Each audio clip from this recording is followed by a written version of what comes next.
Okay, Oscar nuts. The nominations are out, and 8,700 people predicted them at Gold Derby. And guess who had the single best prediction out of all of them? It was our own executive editor, Paul Sheehan, 83%. Paul, what was your secret?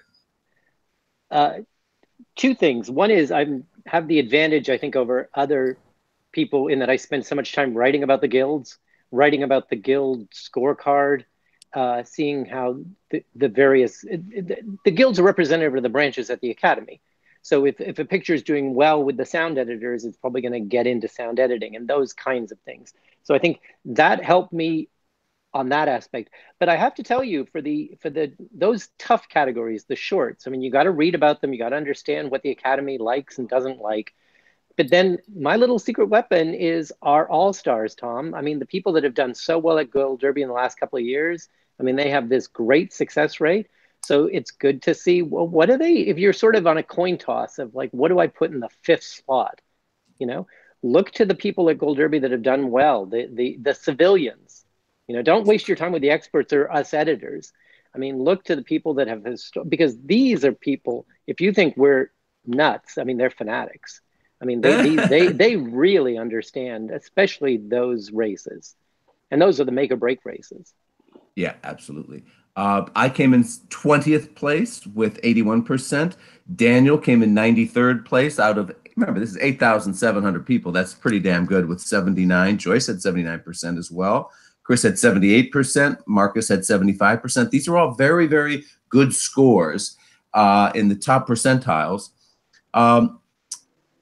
Daniel, what records were broken? Like Jordan Peele certainly made history today, right? Explain.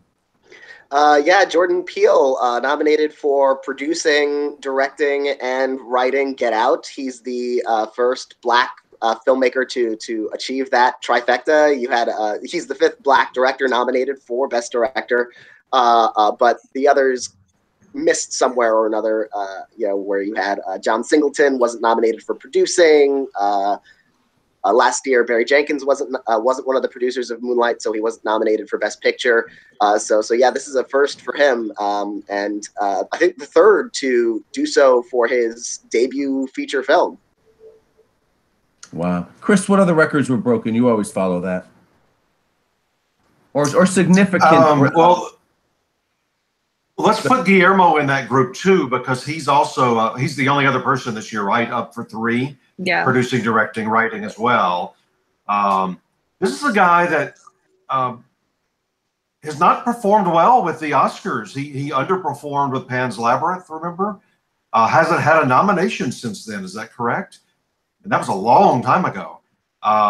So this is a full embrace of his movie. And SAG Ensemble nomination from last weekend, you got to think this is the front runner now. With the sheer number of nominations, it's one of only two movies that's up for directing and editing, which is critical. The big headline today. The big headline today is Martin Mcdonagh did not get nominated for directing 3 Billboards. If this was a front runner to win, that would seem logical to expect that. We have seen a winner recently for Best Picture, Argo, without its director nominated, but there were kind of extenuating circumstances there. And in fact, the snub of him actually helped him to end up winning. The whole town was so outraged. In the case of Mcdonagh, maybe it can be explained at the fact that he's from the British Isles, the fact that he's not that well known among directors. He's chiefly a writer. And there may be other just kind of resistance to that in this very small director's branch of only 400 people. Joyce, I'm coming to you here. What happened? Why didn't Martin Mcdonagh get nominated? And what does it mean to the race now? They just love Paul Thomas Anderson. But I do agree that that branch is very insular, because if Martin Mcdonagh had gotten in, this would have been the first time in 20 years that the whole lineup were first-time directing nominees. So Paul Thomas Anderson prevented that. And I think there's only like 4 other instances in history where the directing lineup was first-timers. But they haven't loved Paul Thomas Anderson before in the directing. Well, they love There Will Be Blood. He was up for that 10 years ago. So this is his second nomination. Everyone else got their first. So you told me he was getting nominated today because that movie has underperformed with guilds and and other groups, I would have guessed it would have been for writing and not directing. He's more known as he's gotten way more, but like original screenplay was so crowded this year, so I'm not surprised he didn't make that cut. Was it crowded? I think a lot of people just because of Three Billboards like overperformance. I don't think many people had Martin in early on, but since it's just started winning stuff and getting nominations everywhere, people just kind of almost reluctantly put him in, and he got the DGA nomination. But it's interesting. I was just gonna add that we might have seen it coming if I had gone. I went back and looked at Daniel Day-Lewis's past Oscar nominations. Every single film he's been nominated for was also up for picture and director. Wow! I should have known. But he wasn't guaranteed to get in today. I don't know that he wasn't. Phantom Thread? Did anyone have Phantom Thread for picture? Best Picture? I did not. I don't think so. No. Yeah. And didn't we all think I, Tonya? I mean, that was the one that we... I, Tonya underperformed. I put it into, I think, costumes last night, and I took out Victoria and Abdul and put in I, Tonya. Chris, I want to go back to what you mentioned about the Shape of Water SAG ensemble snub, because, we all dismissed that last year with La La Land to our detriment. That, oh, well, it's not really an ensemble, it's a two-hander. I mean, why did the Screen Actors Guild not nominate Shape of Water for their ensemble? I mean, it's much more of an ensemble than La La Land. Yeah, we were talking about this the other night during the ceremony. You've got, even more than most movies, you've got 5 very well-known actors in that movie. Sally Hawkins, Octavia Spencer, Michael Stuhlbarg, Michael Shannon, Richard Jenkins. And they are an ensemble at many points in the movie. Yeah. So I don't understand. There's a mad obsession with SAG with Netflix. So Mudbound was getting in somehow or another, even though it's not getting in with other groups. So I think that helped somehow push Shape of Water out. Now that we saw how underperforming Big Sick was today, couldn't get into picture, couldn't get into Holly Hunter. I do wonder how that got into SAG ensemble over Shape of Water. So you're not. Marcus, I'm going to come to you next. This is your question. We're now trying to figure out the big mystery on Best Picture. Is Three Billboards still in the race? Is Shape of Water the runaway favorite? And here are the basic points, and then I want you to drill down on these. Billboards is very divisive. It's the movie you either love or you hate. That usually hurts. Shape of Water, everybody loves it, so it can be everybody's number 2 vote if it's not number 1. So that's certainly going to help it. The pluses for Best Picture for Billboards include it won the Audience Award at the Toronto Film Festival. We can't underestimate that. It often is a harbinger of what's ahead at the Oscars. Shape of Water was not nominated prominently at all at the Indie Spirit Awards. They've been predicting the Oscars quite faithfully later. We mentioned there's no nomination for SAG for Shape of Water. Three Billboards won the Golden Globe, but Shape of Water won the Critics' Choice Award, and it won the PGA. The negative for Three Billboards, Martin McDonagh is not nominated. Three Billboards, the Shape of Water is likely going to win the DGA. So you have all these positives and negatives. Shape of Water, of course. What do you do? What do you pick? So I'm asking you. One thing to remember is the Shape of Water is following the exact same trajectory as La La Land last year. Most Oscar nominations, SAG Ensemble snub, Critics' Choice win, PGA win. It's exact same trajectory. So why are people picking Shape of Water knowing what happened last year with La La Land? It really worries me. I mentioned the Guild scorecard. It's done exactly what La La Land did last year in terms of getting 12 of the 13 guilds. It didn't get in for visual effects, I mean, it's the exact same. The only difference that I can think of is there was this huge backlash for La La Land. There is no backlash whatsoever for Shape of Water. Everybody likes or loves this film. It will be everyone's number 1, 2, 3, or 4. No one's going to put it down low. So that is one huge difference that I can think of. So Shape of Water does have a chance.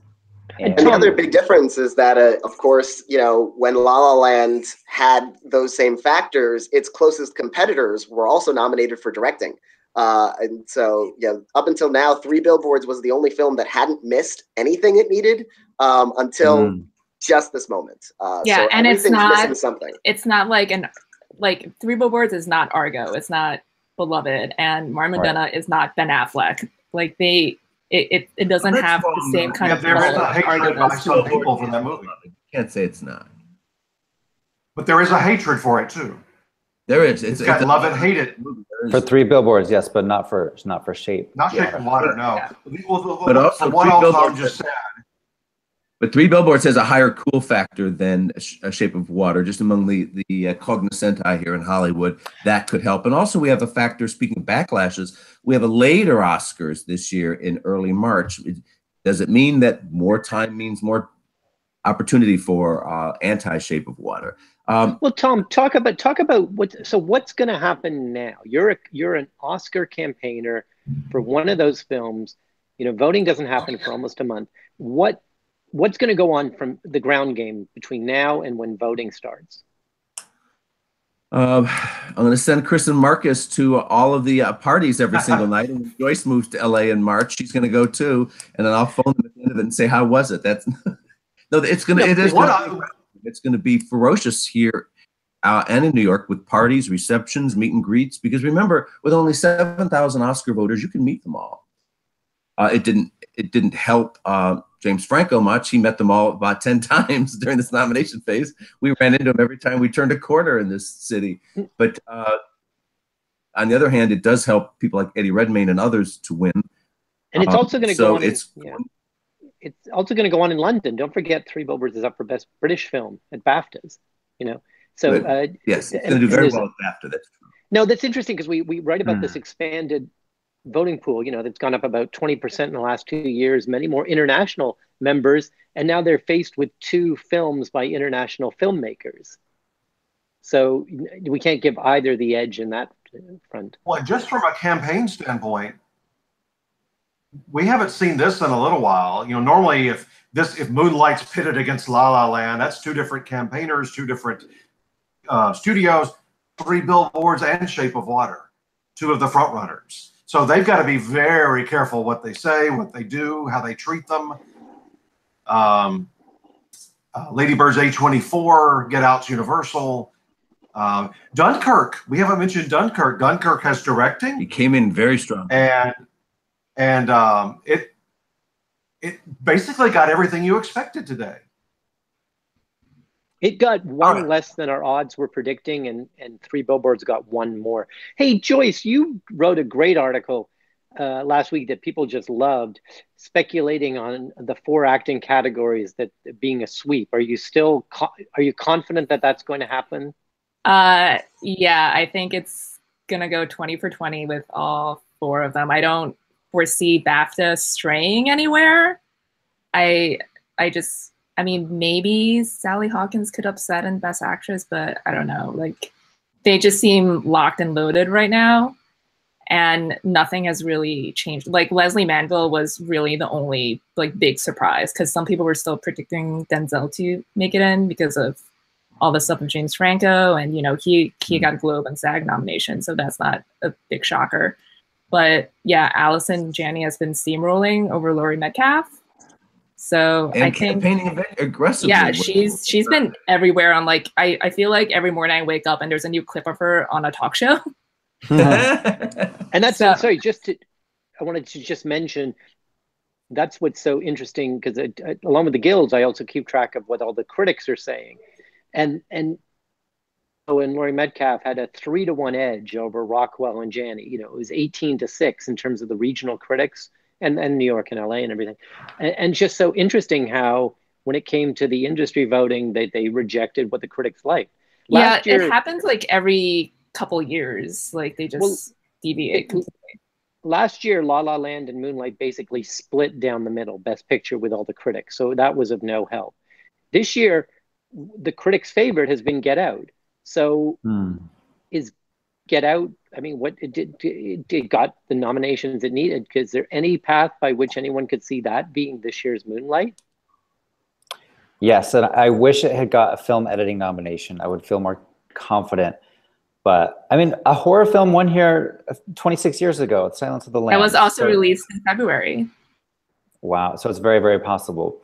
But that film editing nomination. I realized Birdman was able But to do it. some rules going down. Either the editing rules going down this year with either Get Out or Lady Bird. Yeah. Or the directing rules going out with Martin McDonagh.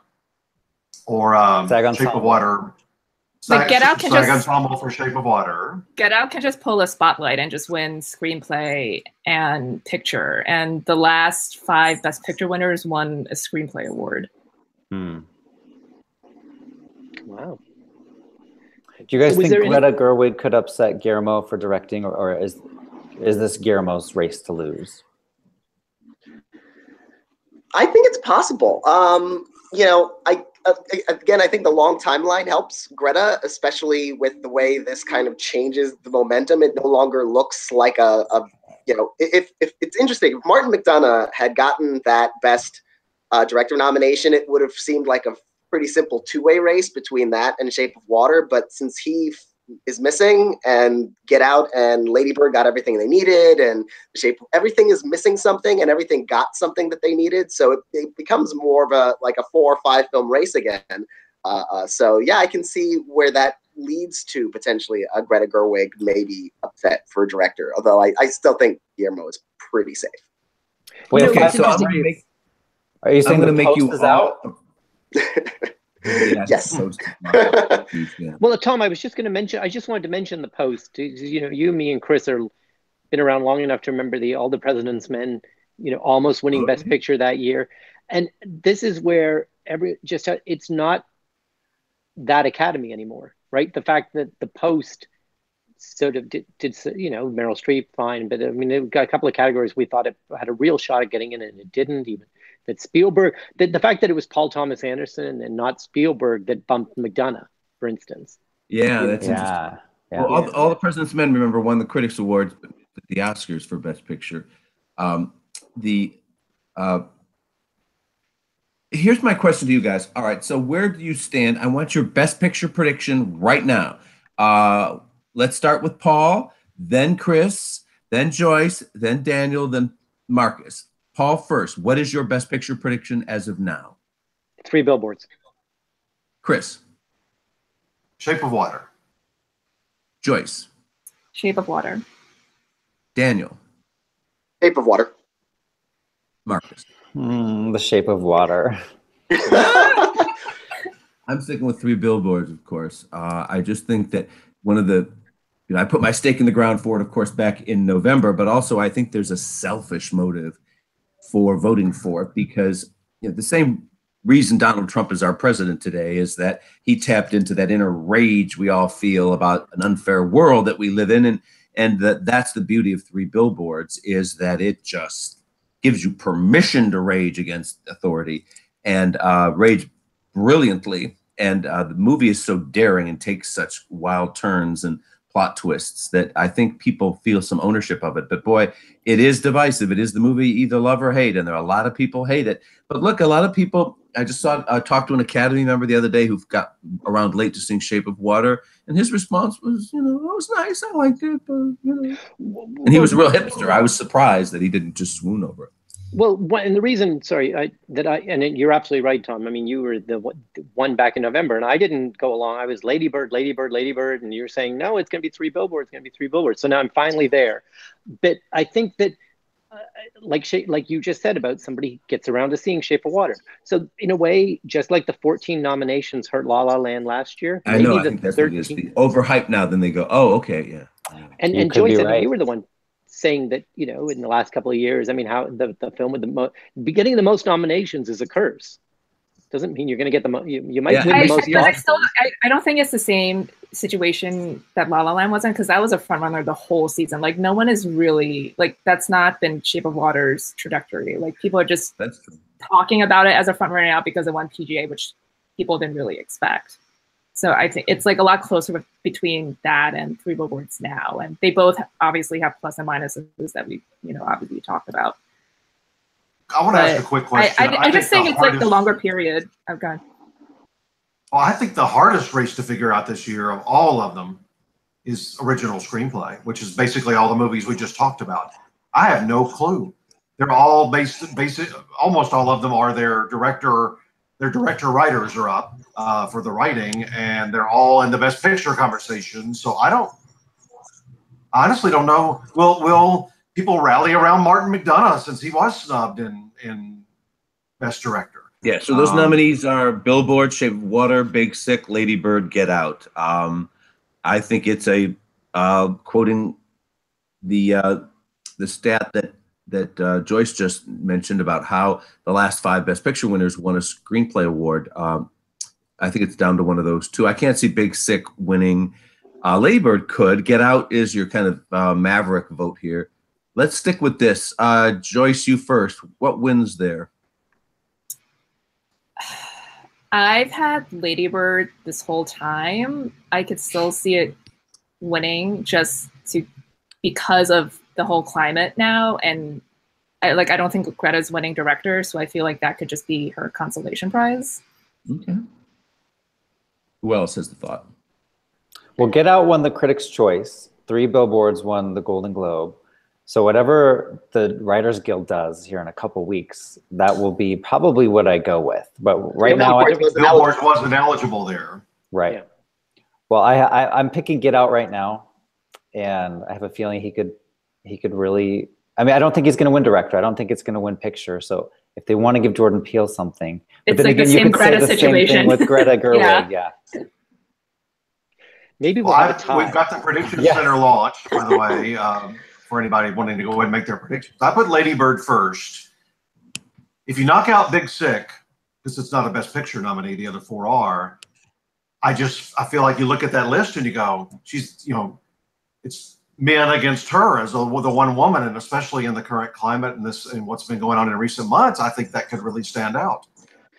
But one thing to watch out for is the idea that if the Academy wants to give X person something, this happened a couple of years ago with Birdman, and we all thought maybe they'll give something to Linklater, maybe they'll give something to Wes Anderson. 0-0. And but last year they gave Kenneth Lonergan, right, Barry Jenkins, and Damien Chazelle. So it's like we have one of each. Like they spread them up last year. Joyce, tilt your camera up, your laptop screen up a little bit so that you're more centered. There you are, perfect.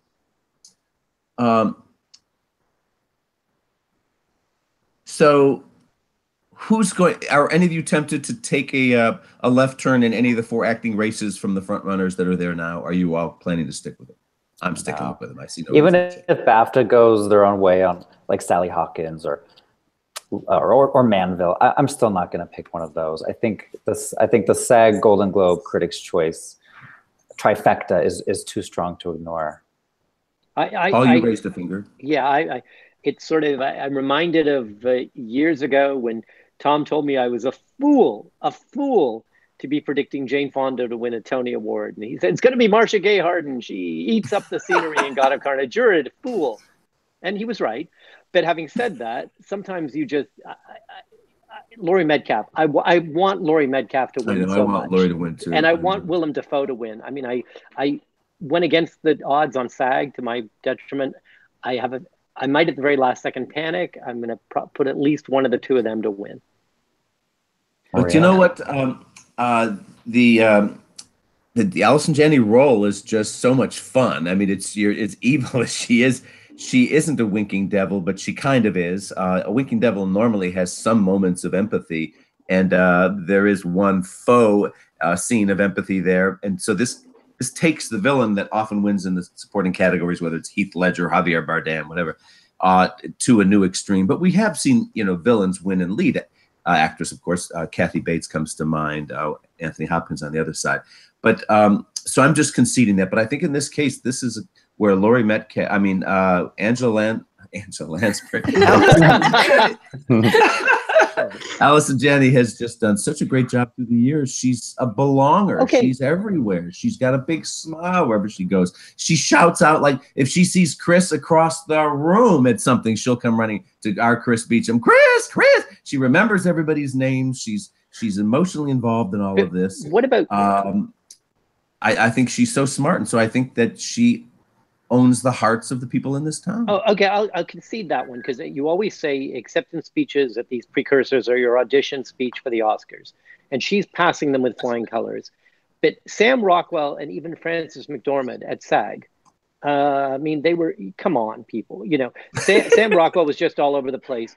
But what about Frances McDormand sort of chiding people and saying, well, you know, younger people need a doorstop? Was that telling everyone to vote for Saoirse Ronan at the Oscars? Well, I think she just like doesn't care about awards, but like she's cool enough to win. Well, she's like immune to that. So is she the female Sean Penn, Tom? I mean, because no, you're talking about Laurie Metcalf or Allison Janney? no. Now we're talking about Frances McDormand telling people to basically vote for Saoirse. So is she? Right. No, I don't know that she was. There was a photo with her and Timothy right after. It might have been an anti-Oldman vote for Timothy. She didn't say who to vote for, Young. Yeah, there are four nominees in their 20s, so it could be any one of them. Okay. Yeah, it could have been Margot Robbie. So if half of the people listen, it could be Daniel Kaluuya. So let me say this on your Laurie behalf, because we do interviews with so many contenders. The other 4 supporting actress nominees have talked to us, and we're featuring their interviews. So Laurie Metcalf, if you want to win an Oscar, we'll do a chat with you. That's a good example right there. We are in touch with all the reps and all the filmmakers and campaigners and stuff. And so this is a typical example of Laurie Metcalf just not being in the game, not pitching. Now, that said, Gary Oldman is involved. I mean, he's around where he needs to be, but he's not opening car washes on Melrose like some of these other candidates are. But Tom, look at his category, though. Denzel is not doing that. And Daniel Day-Lewis is not doing that. And Timothy is. The only one really out there is Timothy. But yeah, Tom, if you're Gary Oldman's campaigner, you know he's got a history of saying the wrong thing, or at least... That's true. Good point. So wouldn't you want to muzzle him? I mean... yes, at this point, I think I would, yeah. Yeah. And I also think they don't want to do too much since everyone's been picking him since the first still was released from the movie 10 months ago, you know? And it's going to win makeup too, just like the Iron Lady did. It won the leading acting trophy in makeup. He's the new Meryl. I'm predicting all the same, all the repeat winners in the acting categories, though this did change. These nominations changed who I put in like runner-up positions. Like things started shifting underneath. Like I think Daniel Day-Lewis is now the threat to Gary Oldman and not Timothée Chalamet. I think Laurie Metcalf is a little stronger now that Lady Bird did as well as we hoped it would or thought it would, and I, Tonya missed Best Picture, so maybe there's still a little room there. So things look a little bit different under the surface, but not necessarily. Like Sally Hawkins might have a slightly better shot. You know, if Shape of Water gets on a sweep, they might want to give it the lead acting award to go along with Best Picture if it wins Best Picture. So like things look different under the surface, but I still got the 4 frontrunners. Well, as I said at the outset of this, really the people we do well, but the best people at the site are the people, the all-stars, the people that have done the best. In this case, the Oscar nominations. We'll have a different set of all-stars then, and some of them may be the same for the people that have done the best in the last 2 years predicting the Oscars. None of us number among that. Well, this is the one time, Paul, that you can't say that. We're all copying Paul this year. Yeah. Paul always says that the best user is always going to be someone else at Gold Derby, not one of us. And this time, not quite so much. It's the first of many times we'll be talking. There's a long time between now and March 4th. Yes, but at least we have a great race for Best Picture, and there are some possibilities of upsets. You know, I think Willem Dafoe could still win Supporting Actor. I think there are some opportunities in these supporting races for upsets, not for lead, and probably not for director. But Greta could. I mean, I shouldn't say that Greta has a chance to come through there. It's all about a race. You know, what we keep forgetting is that this is a race, and there's the up and the down, and we try to take the pulse of what's happening out there as pundits here at Gold Derby and as editors by just reporting on what we hear in the field. And one of the reasons I switched a couple of years ago to Spotlight from Revenant in that last stretch, like 3 or 4 days ahead of time, is I just could no longer deny what I was hearing at the parties around here, and so we don't. We haven't heard that buzz yet. The nominations are out, but we will be reporting at Gold Derby the buzz that we feel and hear. And that there's a lot of stuff packed into their comments because we have to make sure as we make the rounds in this town to ask everyone not only what do you think is going to win Best Picture, but what's your number 2 vote, right? And your number 3.